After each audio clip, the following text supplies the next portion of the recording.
এক জঙ্গলে টুনি নামে এক চালাক পাখি থাকত। টুনি ছিল ছোট, কিন্তু তার বুদ্ধি ছিল অসাধারণ। জঙ্গলের সব পশু পাখিরা তার বুদ্ধির জন্য টুনিকে বেশ মানত।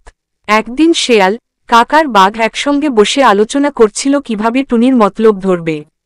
শেয়াল বলল, আরে টুনিকে ধোকা দিতে যে আমরাই তো বারে বারে হয়ে যায় ধোকা। এবার একটা শক্ত করে ভাত ভাজতে হবে। ঠিক বলেছিস, এবার আমি ওকে খাবার দিয়ে ভরিয়ে নিয়ে আসবো, ঠিক আছে?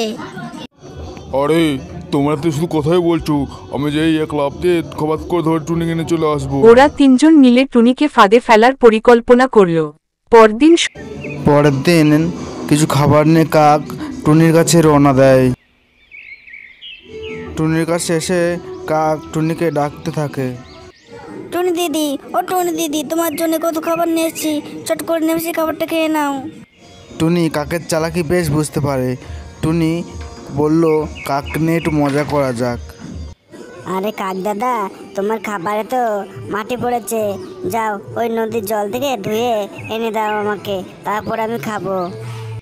এরপর কাক নদীর জলে খাবারটা ধুতে যায়, আর তারপরেই টুনি খপাত করে নিয়ে খাবারটা উড়িয়ে চলে যায়। এই টুনি দাঁড়া দাঁড়া, যাস না দাঁড়া।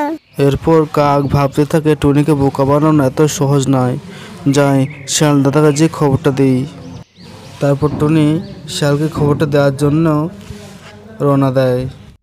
তারপরে কাক দাদা শিয়ালের কাছে এসে পড়ে। শ্যাল দাদা, টুনি দিদিকে বোকা বানানো এত সহজ নয়। টুনি দিদিকে বোকা বানাতে চেয়ে আমাকেই বোকা করে দিল। তুমি একটা কিছু করো, না হলে এভাবে চলতে থাকলে আমাদের তো খুব অসুবিধা হয়ে যাবে।